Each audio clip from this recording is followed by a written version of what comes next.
fora da caridade não há salvação. Antes da gente entrar em considerações, a gente vai tentar extrair uma ideia, né, um sentido para essas duas expressões que estão aí mencionadas. E dentro desse capítulo a gente vai particularmente trabalhar os textos 8 a 9 de Kardec e 10 de Paulo, o apóstolo dos gentios, né, o maior divulgador do cristianismo à época. Grupo Espírita Caminho da Luz, né, o nosso espaço aqui, e com os seguintes títulos: Fora da Igreja não há salvação, Fora da Verdade não há salvação, e a gente vai tentar desenrolar esse imbróglio aí desses dois textos que nos afastam da máxima, né, que Kardec sustenta como uma bandeira que nos dá a baliza, né, da finalidade do Espiritismo. E aí a gente precisa entender que Kardec não é um espírito místico, longe de ser. Ele é um homem de ciência, ele é um homem de educação, é um pedagogo, é um pesquisador. E quando ele fala de salvação, não é aquela salvação mística das religiões. Nada contra, cada um tem a sua. Chego até a abusar e dizer que o Espiritismo não é religião, como as outras são. O Espiritismo é um outro modelo de religião, é aquele modelo estatuído pelo próprio Jesus, quando ele fala que de haverá que adorareis a Deus em espírito e verdade. O Espiritismo tem essa proposta. É religião em termos de essência, em termos de fundo, e não em termos de forma, porque não tem ritual, ele não tem liturgia, ele não deveria nem ser institucionalizado, era para ele ser informal, como era a Casa do Caminho nos tempos apostólicos, mas por questão vamos dizer assim, estar legalizado perante a lei, até para funcionar, a gente precisa da estrutura física, da estrutura material, e aí a gente acaba se institucionalizando, mas não como as outras igrejas, as outras religiões, que trabalham com artefatos. A maioria das religiões trabalha com artefatos. Eu sempre faço essa diferenciação. O Espiritismo não tem artefatos. É emoção, é sentimento, é família, é humanização. Acentos que acabam se distanciando da proposta da nossa diretriz doutrinária que tem na nossa federativa, que é o CES, Conselho Espírita do Estado do Rio de Janeiro. Mas é importante a gente frisar que Kardec não coloca essa expressão com um viés, vamos dizer assim, místico, de misticismo. Salvação no sentido salvação de nos libertar. Nos libertar de quê? Do pecado, do resgate, nos libertar do mundo. Não, ele está focando, não que a gente também não se instrumentalize para nos liberar também, né, dos erros que cometemos. Lá no texto bíblico se fala de pecado, que tem um peso essa palavra, né, uma carga muito pesada, né, mas a gente menciona em termos de erro. Se bem que nos textos, né, da codificação, por termos uma grande quantidade de espíritos oriundos da Igreja Católica, que reproduzem essas expressões: pecado, castigo, punição, culpa, mas a doutrina espírita, ela não está impregnada desses termos. Então nós temos que desobsidiar essas palavras para entender da maneira correta. E o Evangelho nos dá a oportunidade, porque a maioria dos textos são textos de eminências católicas, celebridades católicas, espíritos revolucionários que foram abraçados por Jesus, né, na égide do Espírito da Verdade, da codificação. E eu ainda não entrei no mérito da questão, que é a questão da salvação. Salvação no sentido de libertar, salvação interior, de remir, ou seja, se readequar, mas no sentido de salvar da ignorância, nos salvar do mal, da treva, da sombra, também do erro, podemos até dizer também do pecado, também da culpa.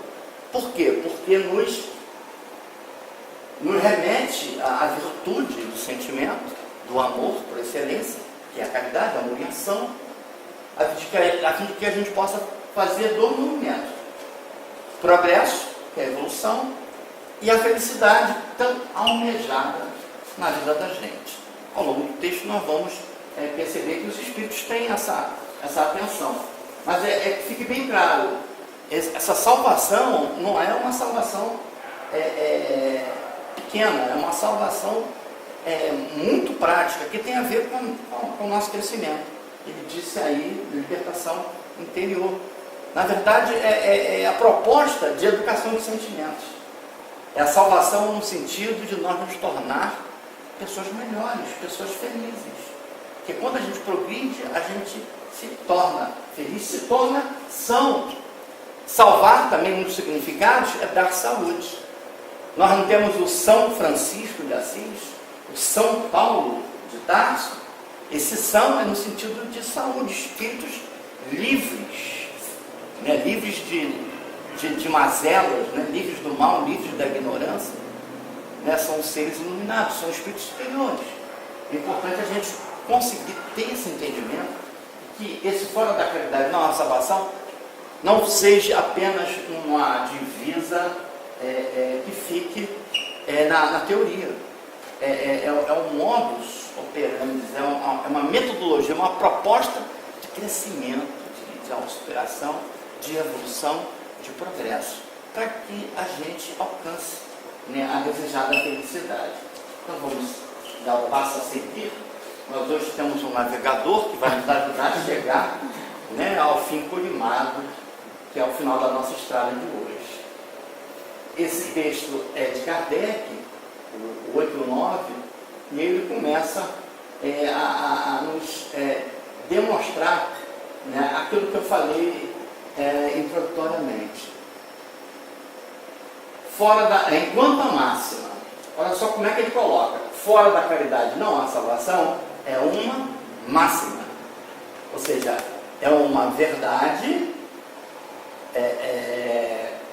pensada, racional, ok? Não foi algo imposto, não foi algo introduzido assim na nossa jornada de qualquer maneira. Tem um fundamento, eu procurei atestar isso. A ação caritativa, a ação do coração, a ação do bem, ela nos libera do nosso atraso espiritual, da nossa ignorância. Nós nascemos o quê? Simples de sentimento e ignorantes de conhecimento. Nós precisamos amar e instruir para chegar no nosso propósito, no nosso desiderato. E para isso a gente precisa trabalhar, desdobrar os sentimentos e desenvolver um conhecimento que liberta. Liberta de quê? Da ignorância, da maldade, de todos aqueles sentimentos negativos que permeiam ainda a nossa personalidade. Enquanto que a nossa individualidade, que é o nosso ser por excelência, ele traz todas as faculdades potencializadas das virtudes positivas ou primas. Então, essa máxima, fora da caridade não há salvação, assenta num princípio universal, princípio geral, um princípio que engloba o conhecimento humano e abre a todos os filhos de Deus, a todos. Não é o espírita que é filho de Deus, não é o protestante, não é o católico, até o materialista que pensa que não acredita em Deus, ele também é filho de Deus. Nós temos colegas de outros credos que dizem, né, que uns são criatura, outros são filhos de Deus. E aqueles que não pensam conforme esse crivo não são filhos de Deus, são só criaturas. Eu acho muito engraçado, né, porque criatura e filho de Deus são a mesma coisa, né? Mas a gente gosta de apartar, né, separar, e o texto vai demonstrar isso. Com todo respeito né, ao modo como os companheiros criam os seus embróglios. Então, a todos os filhos de Deus, né, ele abre acesso à suprema felicidade. Vejam bem, podemos traduzir como uma felicidade plena. Só que nós não vamos chegar a essa suprema felicidade de uma hora para a outra. Mas nós aprendemos com Kardec e nos Espíritos que existe a felicidade possível, a felicidade próxima, a felicidade viável. E quando que ela acontece? A partir de agora, quando você faz a escolha de agir no bem. Na medida que você vai agindo no bem, de ação em ação, você vai se tornando uma pessoa melhor e, portanto, desenvolvendo o estado de saúde, de bem-estar e de felicidade. Muito embora é muito provisória, é muito pouco duradoura essa felicidade, já que vivemos num mundo de expiações e provas, e que não há como nós nos sentirmos o tempo todo felizes quando vemos tantas mazelas à nossa volta, tantas pessoas sofrendo. Eu ia até trazer uma imagem, né, para mostrar para vocês. Eu vou mencionar, né, eu fui para Botafogo passear com a minha esposa, coisa rara. Eu fiz um bem para chegar na felicidade suprema, né? E eu encontrei na Voluntária da Pátria, perto da praia de Botafogo, um senhor mulato, né? Cabelo bem branquinho, e num degrau de uma loja, todo encolhidinho, do mesmo jeito que eu fico no meu sofá menor, e dói pra caramba. A gente fica com o pescoço doído quando acorda. Imagina, ele escolheu para passar a noite naquele pedacinho de lugar. A gente já estava no início das Olimpíadas. E eu vi assim um contraste, né? Mas eu achei aquilo tão significativo que eu tirei a foto. Eu poderia ter feito muito mais, né? Aquilo que eu gastei indo com a minha esposa passear, eu poderia ter ajudado. Aí a maneira do Marcos, né, quando não consegue fazer uma coisa que acha que deveria ter feito, eu fiquei também me repetindo. Né? A gente cobra muito das autoridades coisas que as autoridades não vão fazer e que nos compete fazer. E aí, né, essa sentença se assenta nesse princípio universal e ela é inclusiva, ela é para todos. Enquanto que o dogma, que eu mencionei ali, né, um ponto inquestionável, indiscutível, né, por definição, é porque acabou, né, não se questiona, não se discute. Fora da igreja não. A salvação, vejam bem, fora da caridade é uma máxima. O fora da igreja é um dogma, é uma coisa que é instituída. Se você não concordar, antigamente você era queimado, você era trucidado, você era esfolado. Hoje em dia não, mas você ainda sofre represália, você tem ainda a excomunhão, que acredito que seja até um tanto quanto em desuso, né? Esse fora da igreja na nossa salvação se estriba não na fé fundamental em Deus e na imortalidade da alma, que são prerrogativas, a fé comum a todas as religiões, porém numa fé especial. Eu nem gostei muito dessa expressão especial, que aí eu não acho nem que é uma fé especial, é uma fé mesquinha, é uma fé sem inteligência, é uma fé congelada, é uma fé engessada, em dogmas particulares. Por quê? Porque é exclusivo e absoluto. Só que estão naquela comunidade que adotam esse princípio é que se beneficiam. No meu entendimento, não há benefício quando você exclui, né? E quando você tem essa coisa aí de absoluto, né? Só a nossa crença, só a nossa verdade é que é legítima, é que é a certa. Só, meu Deus, eu queria até um modo diferente, só o meu Deus é que serve. Eu costumo dizer que o Deus do Espiritismo, que não é o Deus do Espiritismo, é o Deus único, é um Deus cósmico, porque ele não só ele é abrangente, como ele é individual. Ele está em todas as coisas, em todos os seres, em todas as consciências. Olha que visão mais esplendorosa. A gente não precisa nem dizer que é o conceito do Espiritismo, embora seja. Porque, na verdade, é um princípio universal, né, que está em todos os lugares. Vamos prosseguir mais uma lâmina. longe de unir os filhos de Deus, separa-os. O conceito do dogma fora da igreja nossa. Quer dizer, eu sou espírita, eu estou salvo. Coisa nenhuma. Não basta ler todos os livros da codificação e todas as obras da revista espírita. Não basta. Eu vou afirmar isso, gente, não me bote na fogueira. Mas eu posso ser materialista e ser salvo, se eu faço bem. Porque eu não creio em Deus num sentido cognitivo, mas eu creio pela prática do bem. Porque Deus está presente também no materialista. No criminoso também. Deus não condena pelas suas ações, mas Ele exalta aquele que procede conforme as suas leis. Você só se beneficia, você só cresce, você só se felicita.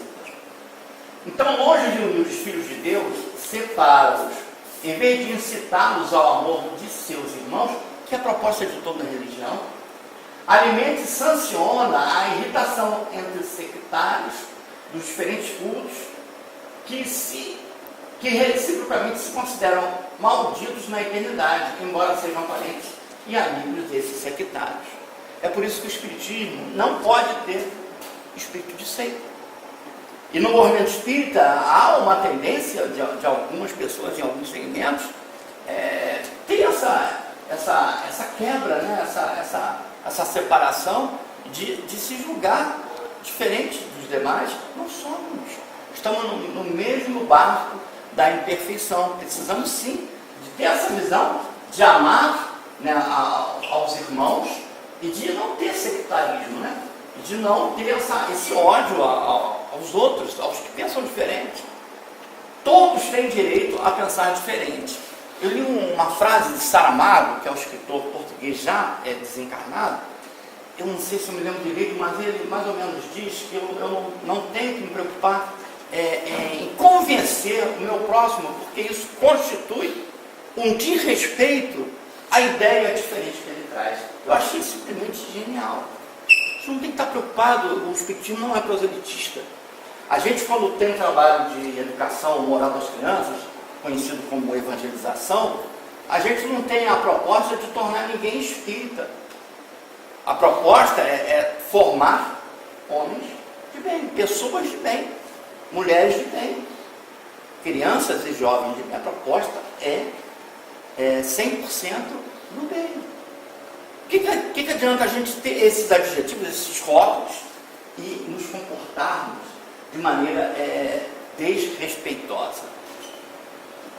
Então, desprezando a grande lei de igualdade perante o túmulo, ele os afasta uns dos outros até no campo do repouso. Quer dizer, a gente desencarna, ele está condenado ao inferno porque foi excluído da comunidade daquela igreja.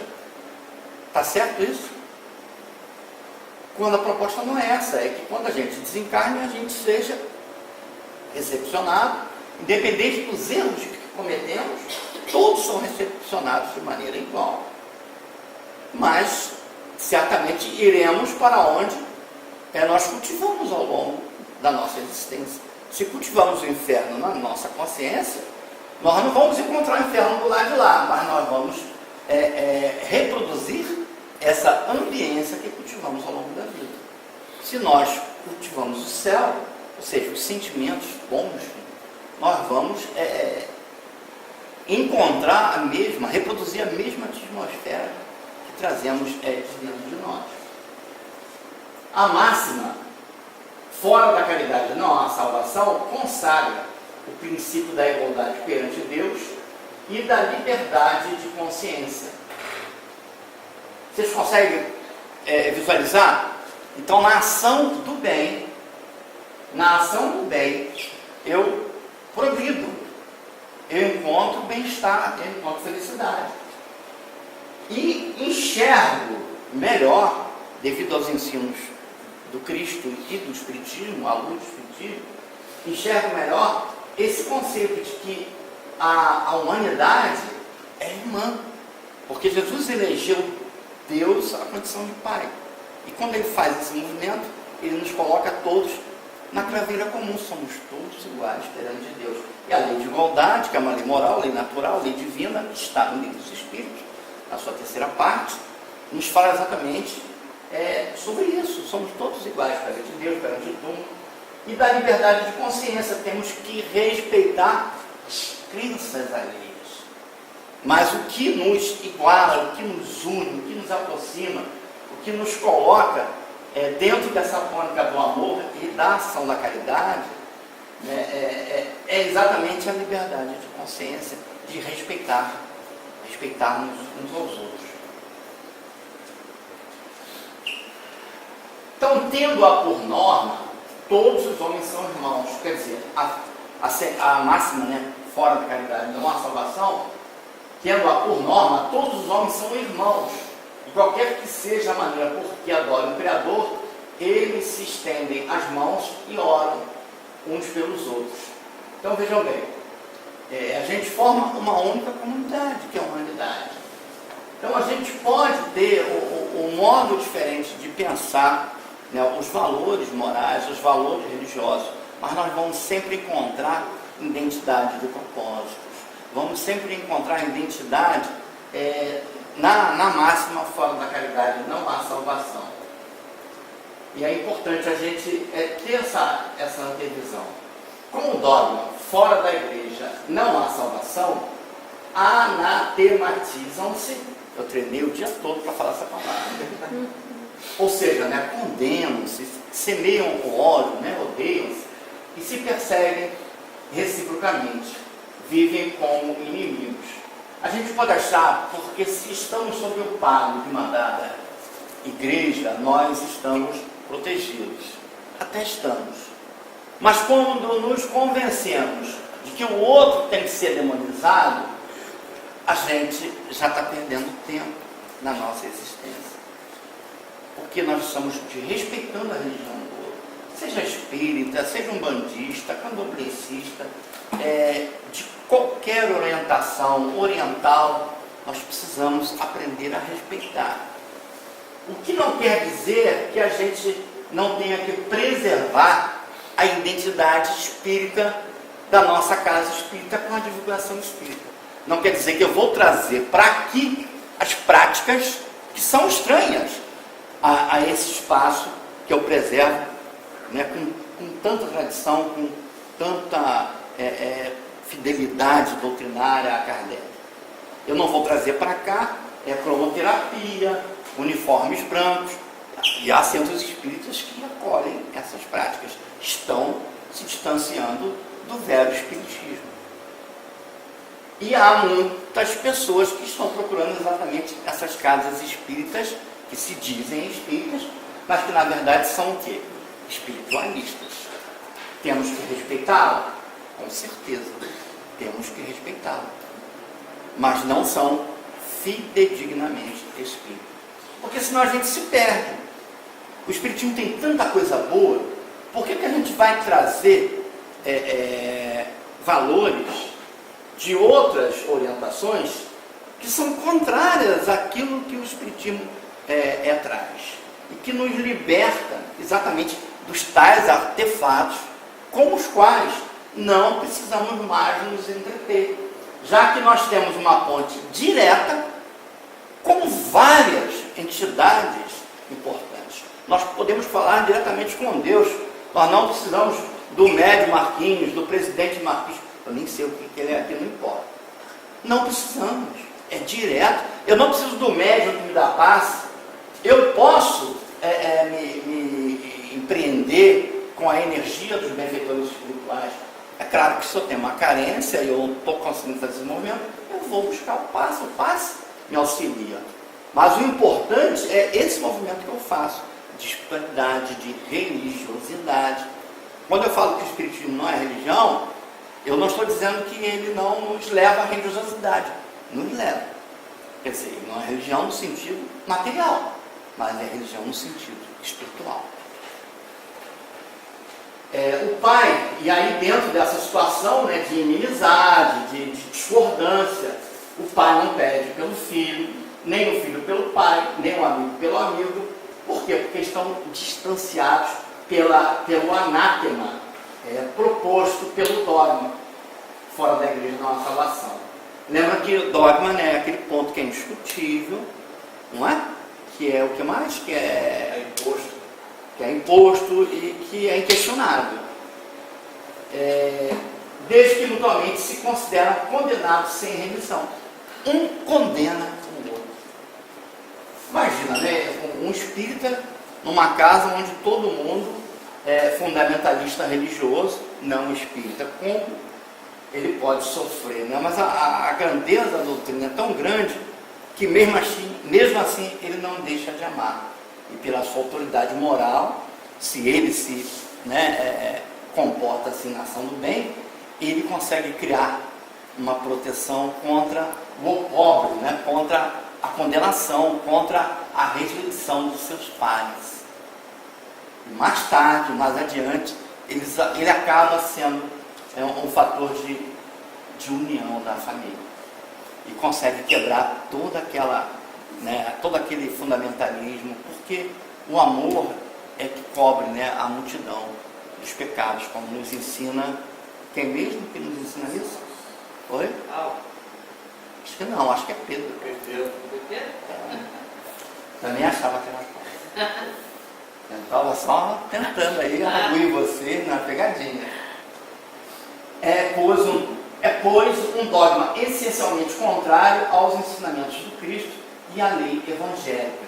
Né? Os ensinos do Cristo nos remetem à lei, né, evangélica, que é a lei de amor, né, que a gente deve abranger a todos, deve ser inclusiva e não exclusiva, relativa e não absoluta. Prosseguindo.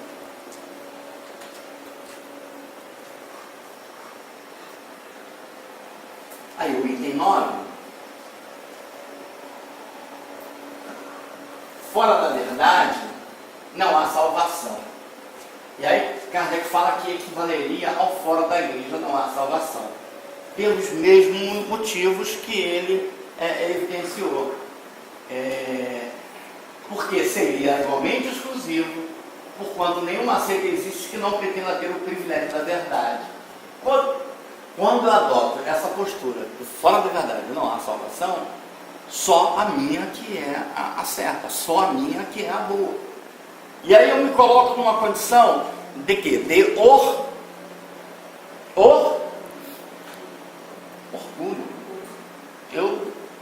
Eu sou movido pela soberba. Eu quero ser mais do que os outros são. E eu não sou. O fato de eu ser espírita, de eu decorar todos os livros da codificação e toda a revista espírita, que eu quero ver alguém decorar, mas tudo bem, são 12 volumes, volumosos mesmo, pesados, mas se conseguir decorar, se não mudar a atitude, se não se tornar uma pessoa amorosa, caridosa, não adianta. A gente pode ser, como diz o Rubem Alves, ele é protestante, ele fala que os protestantes são adoradores de palavras. Eles não adoram os ídolos de pedra, mas adoram as palavras.